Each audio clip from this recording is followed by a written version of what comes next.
একটা 10-11 বছরের ছোট্ট বাচ্চা ছেলে, সে সকাল হলেই এবাড়ি ওবাড়ি পেপার বিলি করে। সেদিনও সে ভোর হতেই পেপারের যে কারখানা সেখানে গেছে পেপার আনতে। তার ভিতরে একটা আনন্দ, একটা খুশি খুশি ভাব। তার খুশি দেখে কারখানার মালিক জিজ্ঞাসা করছে, কিরে ছোটু, আজকে যে তোর ভিতরে বেশ আনন্দ আনন্দ ভাব, তোর মুখটা বেশ হাসি হাসি, কি ব্যাপার, এত খুশি কেন? ছেলেটা বলছে, কাকা আজকে আমার স্কুলের রেজাল্ট দেওয়ার দিন। তখন সেই মালিক বলছে, ও এই জন্য তোর এত খুশি, তুই তো ফার্স্ট হবি, প্রতিবারই হোস, এবারও হবি, তাই মনে এত আনন্দ, তাই তো? ছেলেটা হাসি দিয়ে আবার বেরিয়ে যায় পেপার নিয়ে, এবং সব বাড়ি সে তাড়াতাড়ি করে পেপার দেওয়া সেরে নেয়। তারপর সে বাড়িতে আসে, স্নান সেরে স্কুল ড্রেস পরতে পরতে তার মাকে বলে, মা রেজাল্ট দেওয়ার দিন সবার বাবা মাই স্কুলে যায়, খালি তুমি একমাত্র যাও না, আমার কি একটু ইচ্ছা হয় না যে আজকে রেজাল্ট দেবে, তুমি আমার সাথে যাও? ছেলেটার মা বলে, কেন রে, আমি কি স্কুলে গেলে তোর নাম্বার একটু বেড়ে যাবে?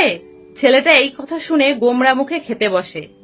মা তখন পাশে বসে গায়ে মাথায় হাত বুলিয়ে দিতে দিতে বলে, জানিস তো নতুন বাড়ি কাজ ধরেছি, ওরা আবার অন্য বাড়ি পাল্টাচ্ছে, কত কাজ বলতো, সব জিনিসপত্র এদিক থেকে সেদিক নিতে হবে, কি করে যাব বলতো? ছেলেটা বলে, মা তুমি প্রতিবারই এরকম করো। বলে, না দেখিস, এর পরের বার যখন তুই রেজাল্ট আনতে যাবি তখন আমি ঠিক তোর সাথে যাব, আজকে তুই যা বাবা। তারপর ছেলেটা চলে যায় স্কুলে রেজাল্ট আনতে, আর ওর মা কাজে বেরিয়ে পড়ে। এরপর ছেলেটা যখন রেজাল্ট নিয়ে তার বন্ধুর সাথে বাড়ি ফিরছিল, তখন তার বন্ধু তাকে রাস্তায় জিজ্ঞাসা করে যে, কিরে এবার কি করবি, স্কুল তো 8টায় হয়ে গেল, আর তোর পেপার দেওয়াও সকালে, তাহলে স্কুলে যাবি না পেপার দিবি, কোনটা করবি? ছেলেটা বলে, দেখি কি করি, এই বলে সে বাড়ি আসে। এরপর বাড়িতে এসে একটা খেলনা তার চোখে পড়ে, সেটা একটা গাড়ি। তার বাবা বেশ কয়েক বছর আগে যখন বেঁচে ছিল তখন তার জন্য এনেছিল, এবং সেই খেলনাটা দেখিয়ে বলেছিল যে আমার ছেলে ইঞ্জিনিয়ার হবে, গাড়ি তৈরি করবে, অনেক কিছু তৈরি করবে। ছেলেটা তখন মনে মনে তার বাবার কথা ভাবতে থাকে যে বাবার চোখে কত স্বপ্ন ছিল, আজকে সে নেই। আজকে আমি যদি পড়াশুনো ছেড়ে দিই তাহলে তো বাবার স্বপ্ন আর পূরণ হবে না। এদিকে পেপার যদি বিলি না করি তাহলে তো মাকেও সাহায্য করতে পারবো না, এমনিতেই সংসার চলে না। আর তার উপরে আমি যদি বসে থাকি, কাজ না করি, শুধু পড়াশুনো করি, কি করে পড়াশুনোর খরচ তুলবো? সে এই সমস্ত ভাবতে ভাবতে সেখানেই বসে পড়ে। কিছুক্ষণ পরে তার মা কাজ থেকে বাড়ি ফিরে আসে, এসে দেখে ছেলে ঘরে বসে আছে। তাকে জিজ্ঞাসা করে, কিরে খেলতে যাসনি আজকে? এই বলে সে ব্যাগ থেকে বের করে তার কাজের বাড়ি থেকে দেওয়া কিছু পুরনো খাতা, যার এখনো বেশ কয়েকটা পেজ ভালো আছে, কয়েকটা পুরনো বই, কয়েকটা পেন্সিল, এইগুলো তার ছেলেকে দেখিয়ে বলে, দেখ এগুলো কাজের বাড়ি থেকে দিয়েছে, এখনো তুই এগুলো ব্যবহার করতে পারবি। ছেলেটা তখনও চুপচাপ মুখ ভার করে বসে থাকে। তার মা তখন তাকে জিজ্ঞাসা করে, কিরে তুই কি পরীক্ষায় ফেল করেছিস, কি হয়েছে? ছেলেটা তখন বলে, তোমার কি মাথা খারাপ হয়ে গেছে মা, আমি কি কোনোবার ফেল করেছি? আমি তো প্রতিবারই ফার্স্ট হই, এবারও হয়েছি। তখন ছেলেটা তার রেজাল্ট তার মাকে দেখায়। ওর মা হেসে বলে, বাবা আমি যদি পড়াশুনো জানতাম তাহলে কি এবাড়ি ওবাড়ি বাসন মেজে বেড়াতাম? হ্যাঁ, তুই যে আমাকে দেখাচ্ছিস, আমি কি এসবের কিছু বুঝি? ছেলেটা বলে, প্রতি বছরই তো আমি তোমাকে রেজাল্ট এনে দেখাই আর সবকিছু বুঝিয়ে দিই, তাও তুমি কিচ্ছু মনে রাখতে পারো না। ছেলেটার মা বলে, সেসব তো ঠিক আছে, কিন্তু এই অসময়ে এই বিকেল বেলায় তুই খেলা করতে না গিয়ে এখানে চুপচাপ মন মরা হয়ে বসে আছিস কেন, কি হয়েছে তোর? ছেলেটা বলে, মা একটা কথা বলবো। ওর মা বলে, কি বলবি বাবা, কি হয়েছে বল। ছেলেটা তখন বলে, মা আমার স্কুলটা না মর্নিং স্কুল হয়ে গেছে, এখন সকাল 8টার সময় যেতে হবে। কথাটা শুনে ওর মা পুরো চুপ হয়ে গেছে। তখন সে আবার ঘরের কাজে ব্যস্ত হয়ে যায়। ছেলেটা তখন ওর মার কাছে গিয়ে অনুরোধের সুরে বলে, মা আমি পড়তে চাই, আমি পড়াশুনো ছাড়তে চাই না। ছেলেটার মা একটু গরম সুরেই বলে যে, অত পড়াশোনা শিখে কি হবে, নাম লিখতে পারিস, হিসাব করতে পারিস, ওইটুকুই যথেষ্ট, আমাদের মতো গরিব ঘরে অত বড় বড় স্বপ্ন দেখলে চলে না। ছেলেটা বলে, মা আমি ইঞ্জিনিয়ার হব, বাবার স্বপ্ন ছিল আমি ইঞ্জিনিয়ার হব, আমি হয়েই দেখাবো মা, শুধু তুমি আমাকে একটু পড়াশুনো করার সুযোগ দাও।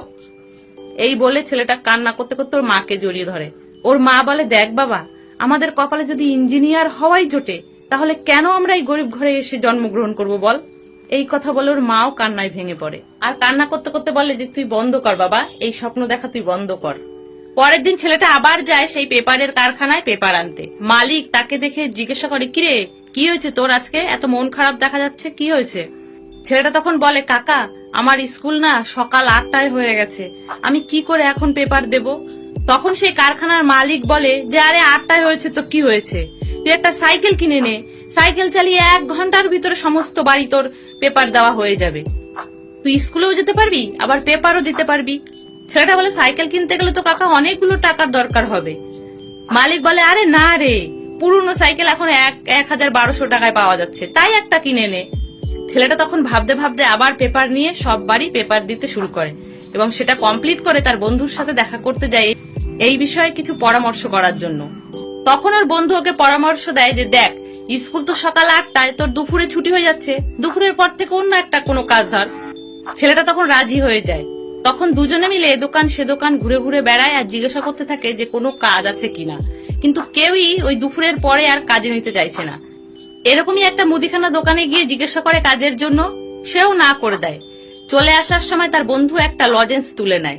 ছেলেটা দেখে ভীষণ রেগে যায় এবং সেই লজেন্সটা আবার সেই দোকানে গিয়ে ফেরত দিয়ে আসে এবং বলে যে তুই এইভাবে কোনদিন ধরা পড়ে যাবি, সেদিন খুব মার খাবি, দেখে নিস। মানে ছেলেটা চুরি করা খারাপ কোনো কিছুই পছন্দ করে না, সে ভালোভাবে বাঁচতে চায়। যখন চারিদিকে ঘুরেও কোনো দোকানে একটা কাজ জুটলো না, তখন দুজনেই ক্লান্ত হয়ে একা পুকুরের ধারে বসে পড়ে।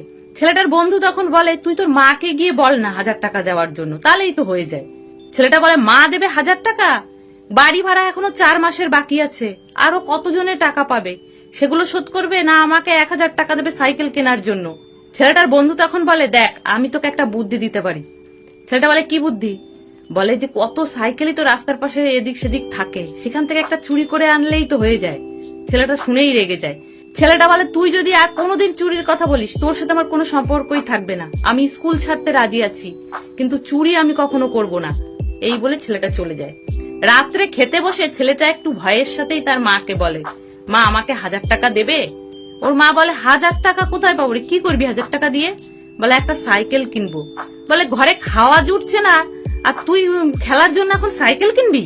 ছেলেটা বলে খেলার জন্য না মা, সাইকেলটা হলে আমি সকালে পেপার দিতে পারবো, পেপারও দেওয়া হবে, আবার আমার স্কুলও বন্ধ হবে না। মা দেবে 1000 টাকা? ওর মা বলে কি করে বলিস বাবা, 4 মাসের ঘর ভাড়া বাকি, আরো 3-4 জনের টাকা পাবে আমার কাছে, তাদেরকে দিতে পারছি না, তোকে এখন 1000 টাকা দিয়ে আমি সাইকেল কি করে কিনে দিই বল?